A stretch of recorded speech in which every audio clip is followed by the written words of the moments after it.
চলো এতগুলো লাগেজ নিয়ে 3 মিনিটে নামতে হবে। Yes, another challenge. চারিদিকে গোটা পরিবেশটাই পুরোপুরি পাল্টে গেল। এমন একটি জায়গায় এলাম যেখানে ট্রেন মাত্র 3 মিনিট দাঁড়ালো।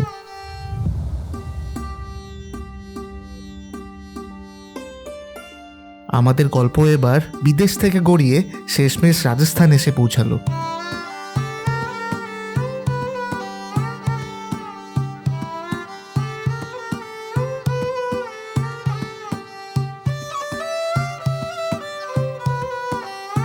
এই প্রথম রাজস্থানে ফুচকা খেলাম, not as good as Kolkata phuchka, but চলেগা।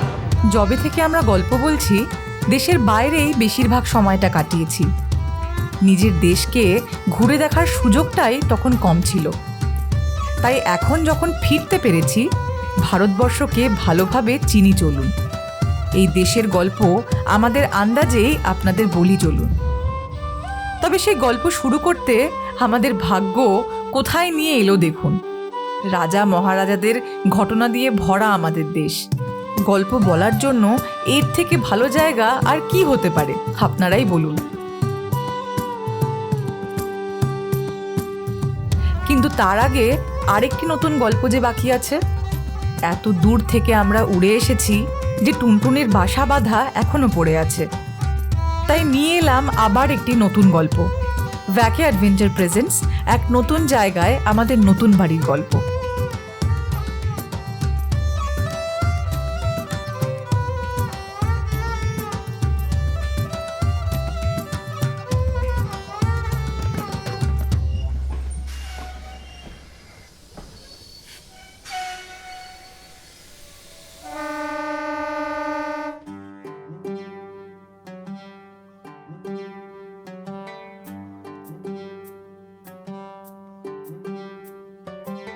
এই হলো সেই স্টেশন যেখানে ট্রেন মাত্র 3 মিনিট দাঁড়ায়। আমাদের সঙ্গে ছিল 3-3টে বড় সাইজের ট্রলি, দুজনের পিঠে 2টো ল্যাপটপ ব্যাগ আর একটা লাল হাতের ব্যাগ। এই লাল ব্যাগটা অনেকেই চিনবেন, আমেরিকার বিভিন্ন অ্যাডভেঞ্চারে সঙ্গ দিয়েছে আমাদের। সেটা এখনও সার্ভিস দিয়ে চলেছে। সব কটা ব্যাগ জামা কাপড় আর দরকারি জিনিস দিয়ে ঠাসা। যেমনটা আপনারা জানেন, এই ট্রেন থেকে নামার ঠিক 2 মাস আগে এক সম্পূর্ণ আলাদা জগতে ছিলাম আমরা।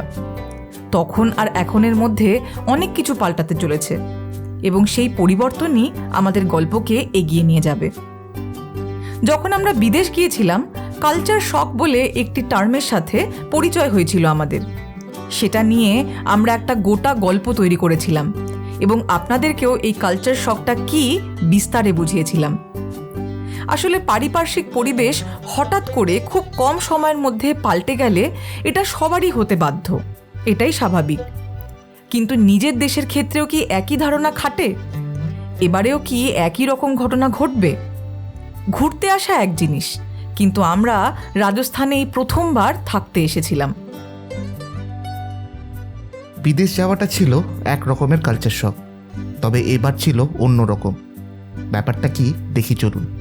আসলেতে আমেরিকা হলো চূড়ান্ত মাত্রায় একঘেয়ে একটি দেশ। মনোটোনাস বলতে আমরা যা বুঝি। সেখানে যতই রাজ্য পাল্টাও, ওয়েদার আর ল্যান্ডস্কেপ ছাড়া বাকি সবই একরকম থাকে। একবার দেশটার সাথে অ্যাডজাস্ট হয়ে গেলে আর তেমন কোনো পরিবর্তনের আশঙ্কা থাকে না। আরেকদিকে আমাদের ভারতবর্ষ, এ হলো বৈচিত্র্যময় এক দেশ। এখানে রাজ্য পাল্টালে শুধু আবহাওয়াই নয়, পাল্টাতে থাকে সেখানকার ভাষা ও স্বাভাবিক আর অস্বাভাবিকের ধারণাও। একসময় মারওয়াড়িরা আমাদের রাজ্যে আসতো কাজের সূত্রে, আর এদিকে আমরা গেছিলাম উল্টো পথে, শুধু ঘুরতে না, থাকতে। যেদিকে আমরা এগোচ্ছিলাম সেটা কোনো বড় শহর নয়, আবার পুরোপুরি গ্রামও নয়। ভারতের উত্তর পশ্চিমে একটা ছোট টাউন বলতে পারেন। গুগল ম্যাপে সার্চ করলে দেখতে পাবেন যে আমাদের স্টেশনটা আদপে রাজস্থানেই নয়, লোহারু স্টেশন হলো হরিয়ানাতে। আসলে সেই টাউনটিতে কোনো স্টেশন নেই।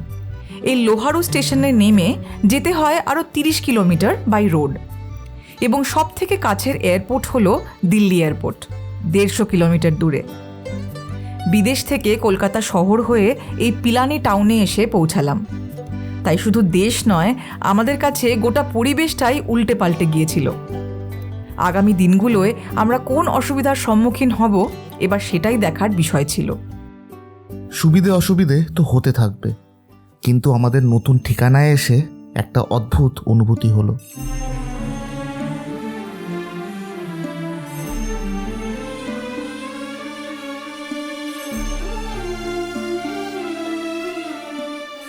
এতদিন ওয়াশিংটন মনুমেন্ট দেখে এই গান্ধী স্ট্যাচুটার সামনে এসে খুব আপন মনে হচ্ছিল, যেন এই জায়গাটা নিজের, এর ওপর অধিকার আমাদের।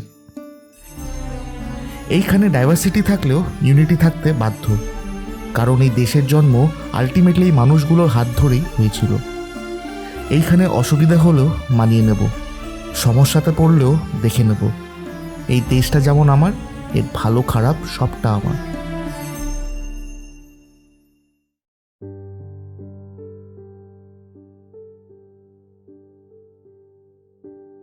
প্রথম এসেই আমরা এক কামরার একটি গেস্ট হাউসে উঠেছিলাম এবং আসার পরেই জানতে পারলাম যে সেখানে আমাদের অ্যাপার্টমেন্ট পেতে বেশ কিছুটা সময় লাগবে।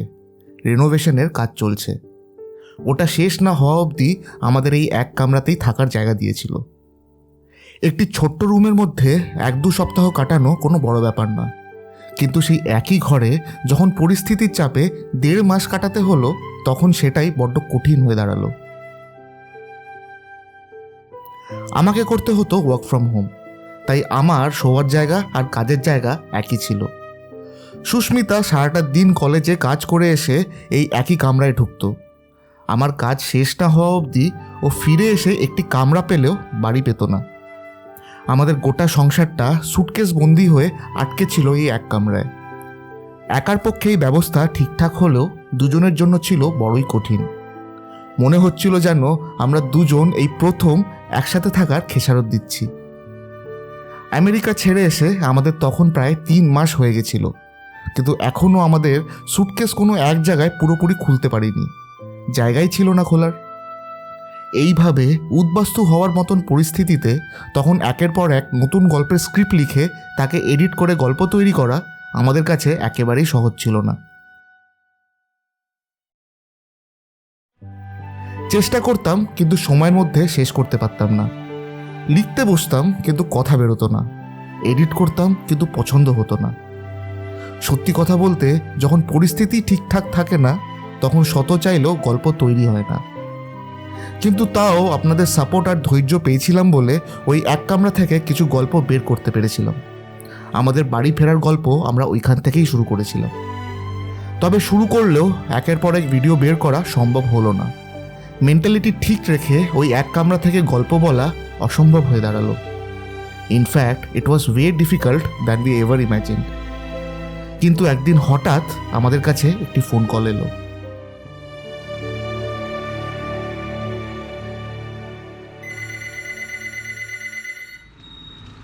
ওই এক কামরাতে থাকা যখন দুর্বিষহ হয়ে যাচ্ছিল, তখন হঠাৎ একটা খবর এলো।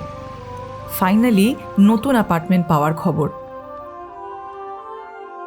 কি অদ্ভুত ব্যাপার ভাবুন, যেটা আমাদের প্রাপ্য, যেটা নর্মাল কন্ডিশনে পেলে স্বাভাবিক মনে হতো, সেই খবর পেয়েও নিজেদের তখন ভাগ্যবান মনে হচ্ছিল।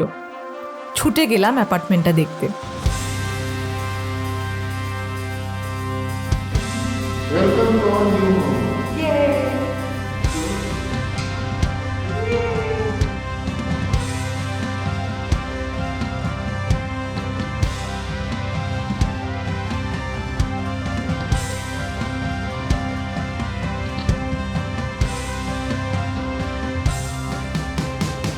দেড় মাস একটা ছোট কামরায় থাকার পর আমরা যে কি খুশি হয়েছিলাম সেটা বলার মতন নয়। মনে হচ্ছিল এবার একটু খুলে নিঃশ্বাস নেব। মনে হচ্ছিল আমাদের অপেক্ষার শেষমেশ অবসান হলো। সেই সময় বাড়িটা থাকার অবস্থাতে না থাকলেও খুব পছন্দ হলো আমাদের। 2 BHK অ্যাপার্টমেন্ট পেয়েছিলাম আমরা। একটা বিশাল বড় হল, বড় বড় 2 বেডরুম, কিচেনটাও এমন যে 4 জন একসাথে রান্না করতে পারতো। একটা বারান্দা, কিন্তু বাথরুম ছোট, তার ওপর ইন্ডিয়ান টয়লেট। যেই অভ্যাস ছোটবেলায় ছেড়েছি সেটা নতুন করে ফিরিয়ে আনা সম্ভব ছিল না। আসলে এই অ্যাপার্টমেন্টগুলো বেশ পুরনো, তৈরি হয়েছিল সেই আদমের যুগে, তাই কনস্ট্রাকশন খুব ভালো হলেও কিছু ব্যাপার পুরনোই রয়ে গেছিল, এবং তার সাথে এই টাউনটাও কোথাও না কোথাও ইতিহাসের কোনো পাতায় আটকে ছিল। অতএব এই অ্যাপার্টমেন্টটার সাথে এলো কিছু নতুন সমস্যা। একটা দুটো না, বেশ কয়েকটা আছে। এক এক করে বলি দাঁড়ান।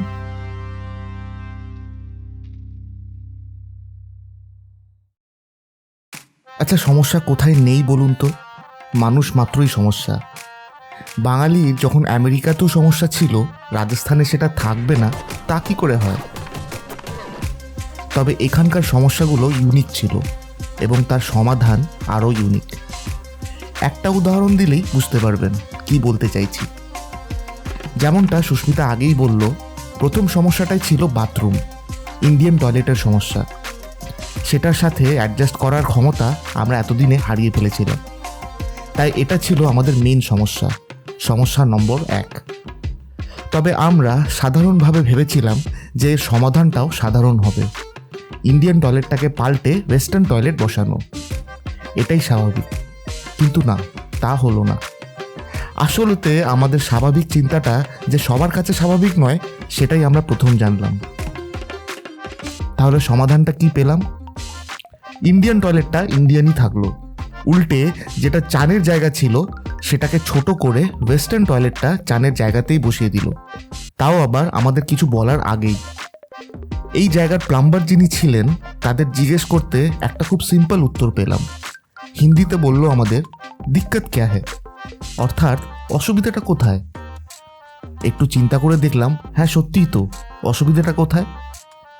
আগে আমাদের একটাই জায়গা ছিল বড় কাজটা করার, এখন সেটা দুটো হয়ে দাঁড়ালো।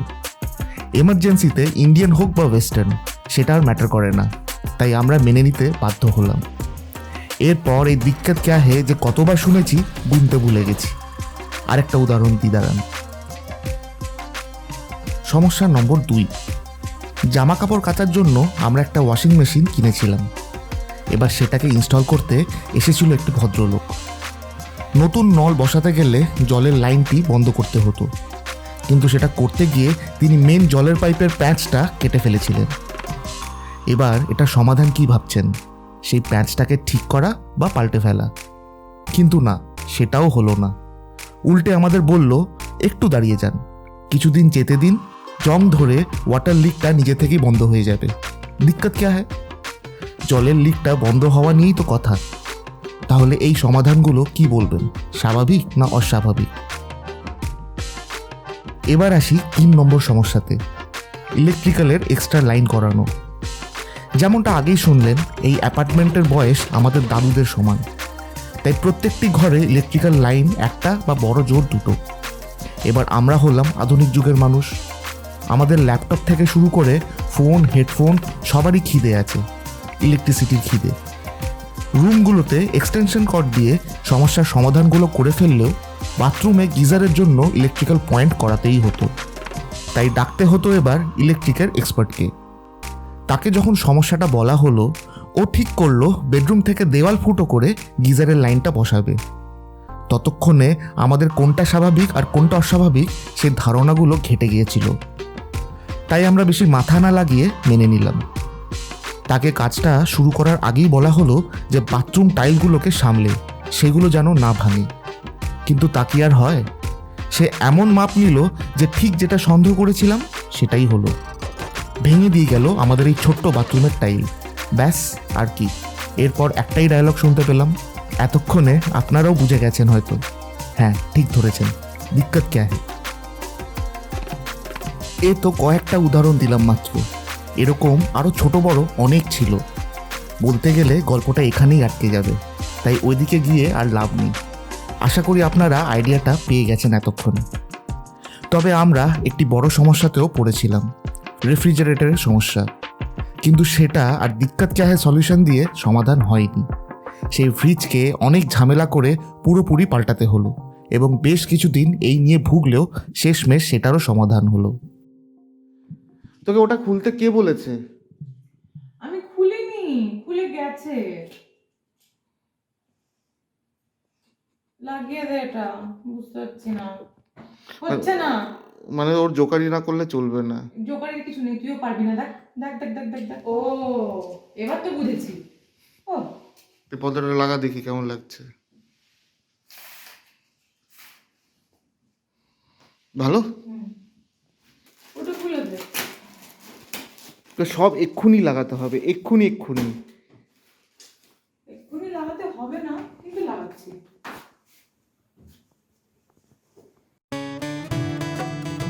এইভাবেই আমাদের ইউনিক সমস্যাগুলো তার ইউনিক সমাধান পেতে থাকলো এবং একের পর এক আমরা বাড়িটা গোছাতে থাকলাম। একটু একটু করে এই খালি ঘরটাও ভরে গেল, একটু একটু করে আমাদের আবার একটি নতুন ঠিকানা তৈরি হতো।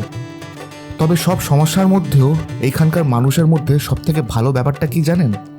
এরা অত্যন্ত সাধারণ এবং নির্ভেজাল মানুষ, যাদের থেকে ঠকার কোনো চিন্তা নেই, যাদেরকে চোখ বন্ধ করে বিশ্বাস করা যায়। সেটা ডোমেস্টিক হেল্পই বলুন, প্লাম্বার বলুন বা ইলেকট্রিশিয়ান। এনাদের সলিউশন ইউনিক হতে পারে, কিন্তু এনাদের ইন্টেনশন একেবারে পরিষ্কার।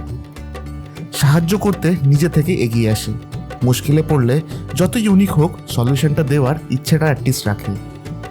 তাই এই জায়গাটা পিছিয়ে থাকলেও এই শিক্ষা প্রতিষ্ঠান এগিয়ে যাচ্ছে। তাই বছরের পর বছর স্টুডেন্টরা এসে দেশের নাম উজ্জ্বল করার চেষ্টা করছে। আমরা প্রথম একটু অসুবিধায় পড়েছি ঠিকই, কিন্তু তার সমাধান যখন পাচ্ছি তখন আমরাও বলতে পারি দিক্কত ক্যা হ্যায়। এই গল্পটা এবার শেষের দিকে, তাই আগে যা বলেছিলাম আবার বলছি। নিজের দেশের রাজা রানীদের জায়গায় আমরা এসে পড়েছি, তাই এখানকার ভ্রমণ গল্প আমরা নিজেদের আন্দাজেই বলতে চাইছি।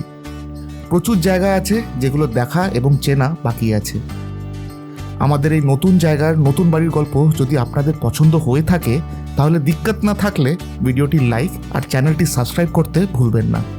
যতজনের সাথে পারবেন শেয়ার করবেন, আমরা আরেকটু উৎসাহ পাবো। ফিরবো খুব শিগগিরই পরের গল্পের সাথে। Till then stay happy, stay safe, good by.